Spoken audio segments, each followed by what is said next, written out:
And I want you as a human being to be the kind of person. If you want to experience blessing, if you want to experience the anointing, the favor that David is going to experience in this moment, you become the kind of person who says this over everything else is what matters about me as a person. And here's the reality for you. Here's the reality for me. You are going to feel pressure in your life to improve this and to improve this. But unless you decide as a person that this matters and you're going to apply pressure to yourself, you're going to be in the kinds of friendships where people apply pressure to you here, this will fall by the wayside.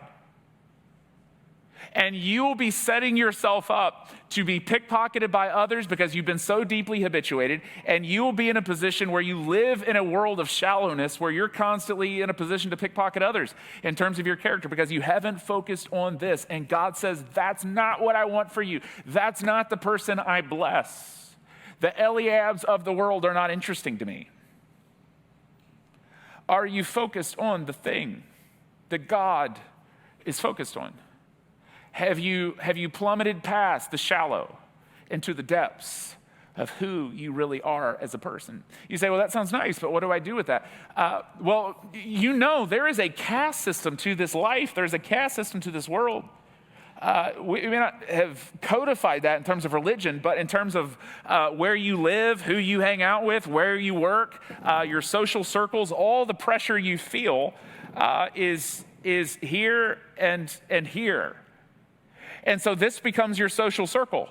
And then you go home to your friends or go home to your husband. You're like, oh, all my friends are so shallow. Well, of course.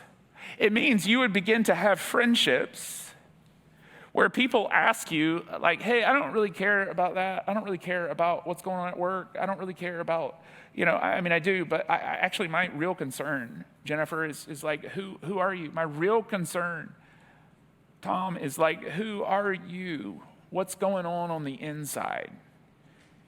If you don't have that, this church exists not so you will sit in rows, but that you would sit in circles, greenhouse, boardroom, men's environments, women's environments, small groups. What Psalm talks about when she does announcements, what we as a church want for you more than anything else is that you would find proximity to other Christians that reject the caste system of this life, and you would sit in community with people who apply pressure to you to actually consider the thing that God considers about yourself. Who are you?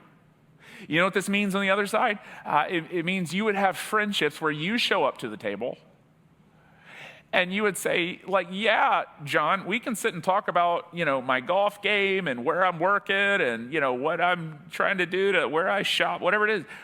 But am I less self-indulgent than I was a year ago? Do you have somebody you can sit across from and say, do I have a quieter, deeper joy about me than I did a year ago? Am I less anxious? Am I less greedy? Am I more compassionate than I was a year ago? Where do you feel pressure to put yourself in this hot seat? Because if you don't, well, you're just going to live in the flow of Eliab and in a culture like Samuel that just considers this and this. You have to apply the pressure here.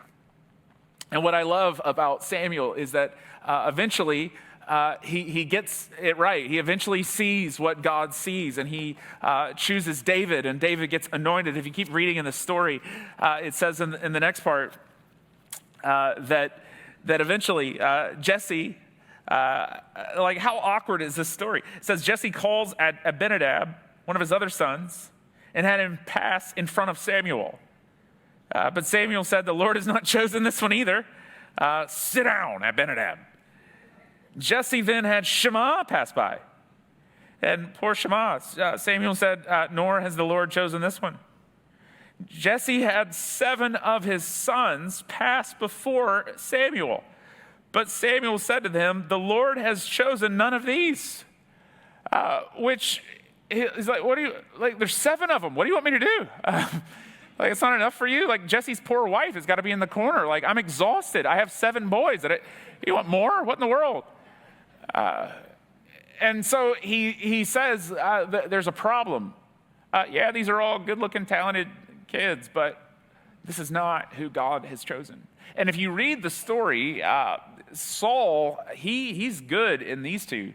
And God's not going to raise up another Saul. God's after this.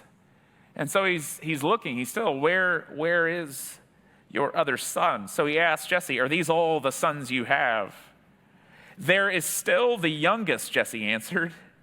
He is tending the sheep. So who is David? He's the son Jesse forgot about. I love that. Jesse doesn't even bring him to this ceremonial choosing of the next king. He's like, yeah, you're probably not going to want David.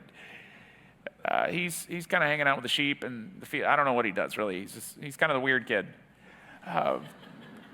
He's like, yeah, nobody's picking him at dodgeball. He's just kind of over there. And Jesse is like, wait a second, send for him. Samuel says, send for him. We're not going to sit down until he arrives, to which Jesse has to be thinking, not David. That kid's the one that always talks back at the dinner table. That kid's like, he's the artistic one, like, no, don't pick him. Like, these are all bred to be king. Why are you going to pick David? He's got a harp, for crying out loud. I don't know. He's out there with his accordion. I don't know what he's doing. But the Lord said, bring him in. Samuel says, bring him in. So he sent for him, had him brought in. He was glowing with health and had a fine appearance and handsome features. So he does meet some of these criteria, but that's not why he's chosen.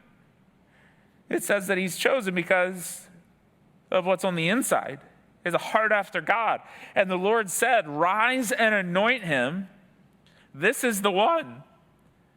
So verse 13, I love Samuel. He's like a prophet. It says Samuel took the horn of oil and anointed him in the presence of his brothers. If you don't have a Halloween costume yet, man, go with Samuel. Go to Party City. They probably have a horn you can buy and fill it up with oil, and your neighbors, they'll love it. And from that day on, the Spirit of the Lord came powerfully upon David, and so he gets anointed as king.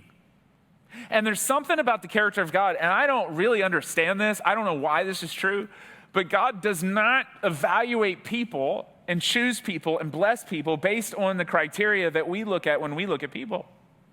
And he does this over and over again. He's concerned with who are they on the inside. And God again and again chooses the weakest. God chooses the one that's not thought about.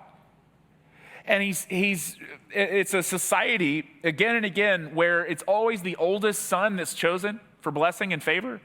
The cultural practice of the ancient culture, of the ancient world, the world of the Hebrew Bible, was called primogeniture. And it meant the favor, the blessing always went to the oldest son. And again, you see this through Genesis, you see this again and again through the Old Testament, that it's never the oldest son. It's never Esau, it's Jacob. It's not Cain, it's Abel. It's never the oldest son who gets the blessing. The same thing is true with women. It's never the beautiful woman who gets chosen. It's the barren woman who gets chosen. There is something about weakness that the Spirit runs to and fills up that weak place.